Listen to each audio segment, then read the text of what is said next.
We're approaching the end of Rankings Week as we have just 2 positions left, and the spot we'll be shifting our focus to today is the power forwards.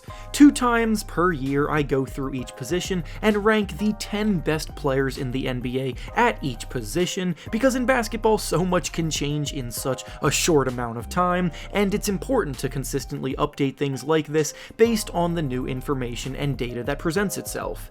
I've already released the top 10 lists for the point guards, shooting guards, and small forwards on the channel, so if you missed those, be sure to go check them out after you watch this one. The power forward position has a nice mix of superstar level talent, rising stars, and budding two-way contributors, so it's a pretty solid group all in all. Before we start though, it turns out a good amount of you watching this video aren't even subscribed to the channel, so if you enjoy the content, consider hitting the subscribe button, as not only does it help out a ton, but I would also very much appreciate it. Now with that being said, let's begin. Before we get into the top 10 though, we'll start with a few honorable mentions that just missed the cut, and the players that fall into this category are Draymond Green, Kyle Kuzma, Aaron Gordon, and Bojan Bogdanovic. Draymond Green has been the ideal jack-of-all-trades player in the league for years, and he's doing a lot of the same this year, but the Warriors as a whole haven't quite been as dominant. Aaron Gordon is another incredibly solid defensive forward who benefits greatly from playing alongside Nikola Jokic and his playmaking on offense. Kyle Kuzma is having the best scoring season of his career this year, but he's doing it on a Wizards squad that hasn't really been all that competitive. Then, with Bojan Bogdanovic, a lot of the same applies here, where he's shooting the lights out, scoring the ball incredibly well, but he's doing so for the last place Pistons, so his numbers come off a bit empty. Now, to start this list off at number 10, we have Jerami Grant of the Portland Trail Blazers. Jerami Grant has also been having the best year of his career this season in his first year with the Blazers, but unfortunately it has been overshadowed by the Blazers' disappointing performance as a whole while sitting in 11th place in the Western Conference standings. Grant has always been a stout defensive player who can be used to defend multiple different positions, but his growth from where he first entered the league to now offensively is honestly incredibly impressive. He's now someone who scores 21 points per game while doing so incredibly efficiently, making 49% of his shots and 42% of his threes, and as an overall creator, he seems to be getting better every year.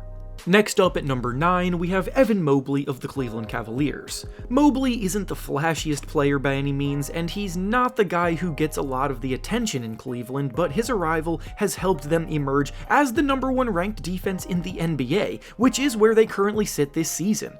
Not only is he one of the best defenders in the league, but he's also a perfect fit alongside backcourt of Donovan Mitchell and Darius Garland as a pick-and-roll big man that sets good screens and finishes well around the basket. Where he can take his next leap is with his scoring output, and that will come through an improved jumper, but even if that never comes or becomes a consistent part of his game, he is still someone that impacts the game at an incredibly high level on both ends of the floor. Up next at number 8, we have Jaren Jackson Jr. of the Memphis Grizzlies. Jaren is such a peculiar player to try to analyze because there's no question that he's one of the best defenders in the league and is even a favorite in the Defensive Player of the Year race this year, but he also has a few glaring flaws that need to be addressed. After he missed a few of the Grizzlies' first games of the year, his return has helped elevate the team to the top 3 of the team defensive rankings because his length and ability to protect the rim and alter shots are top tier. However, he also fouls a lot. He has only played over 30 minutes in a game 7 times this year out of the 35 appearances he's made, and it's most likely because of the fact that he's consistently in foul trouble. In the end, he blocks more shots than anybody, and offensively, he's continuing to develop as a shot maker as he continues to get stronger, so he's still one of the best at the position. Up next at number 7, we have Julius Randle of the New York Knicks. Speaking of players that come with a ton of ups and downs, Randle is actually having a pretty solid bounce-back season this year as the Knicks return to playoff contention. Randle's playstyle has come under scrutiny quite a bit over the years, and I'll say that it definitely has its flaws regarding his questionable shot selection at times and his tendency to dominate the ball too much, but his production is without question impressive, and he got rewarded with an All-Star nomination this year for it for a reason. He's putting up about 25 points, 10 rebounds, and 4 assists per game, and he's leading the way for a Knicks team looking like a playoff team. Next up at number 6, we have Lauri Markkanen of the Utah Jazz. Markkanen is one of the biggest surprises of the entire year this season, as he has gone from a borderline third option to being an all-star caliber top dog on a team, and his production has skyrocketed in his first season in Utah. Markkanen is playing with more confidence than ever. He's scoring from all three levels at an elite level, putting up 25 points per game while shooting an impressive 52% from the field and 43% from three, and as a 7-footer, his ability to create inside and out generates a ton of mismatches that he can exploit.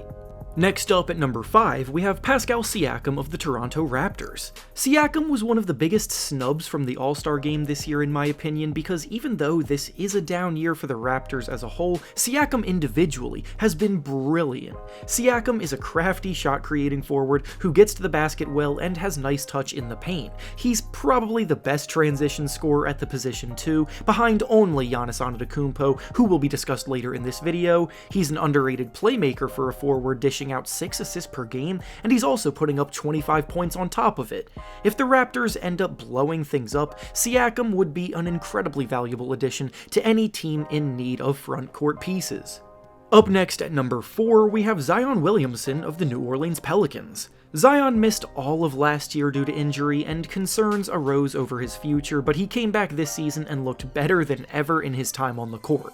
Zion, to put it simply, is a nearly unstoppable force when he gets into the paint because his combination of strength, quickness, and explosiveness dominates the paint at a rate we haven't really seen since Shaq.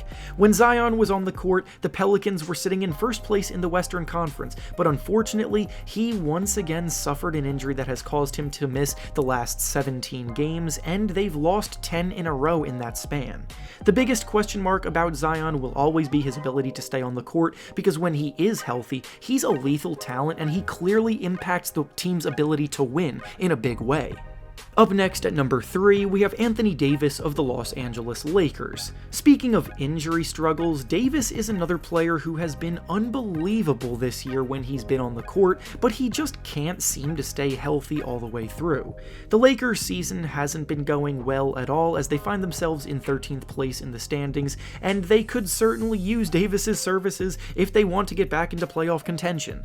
He's putting up about 27 points and 12 rebounds per game so far, and he's even shooting it better from the field than he ever has shot in his career, so again, he's been really good when healthy. Up next at number 2, we have Kevin Durant of the Brooklyn Nets. The further I get into this list, the more I realize how injury-prone this position is, because surprise, surprise, Durant is also injured at the moment, and he's missed 11 games in a row. He was a borderline MVP candidate when he was healthy though, dropping 30 points a night, leading the Nets to a top 2 record in the East at that point that he went down, but from that point to now, a lot has changed.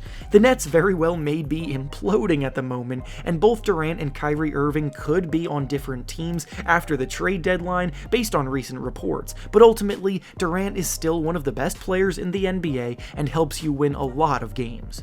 And finally, the top spot on this list goes to the guy who's been here for a few years now, and it's Giannis Antetokounmpo of the Milwaukee Bucks. Giannis is not only the best power forward, but he has a real argument to claim to be the best player in the entire NBA because he is truly elite on both offense and defense. He's the 3rd leading scorer in the NBA this year, putting up 32 points per game. He does that while also leading the NBA in rebounding, and he's dishing out 5 assists per game on top of it. Along with that, he's once again having the Bucks sitting near the top of the Eastern Conference standings, so he checks almost every box you could want from the position.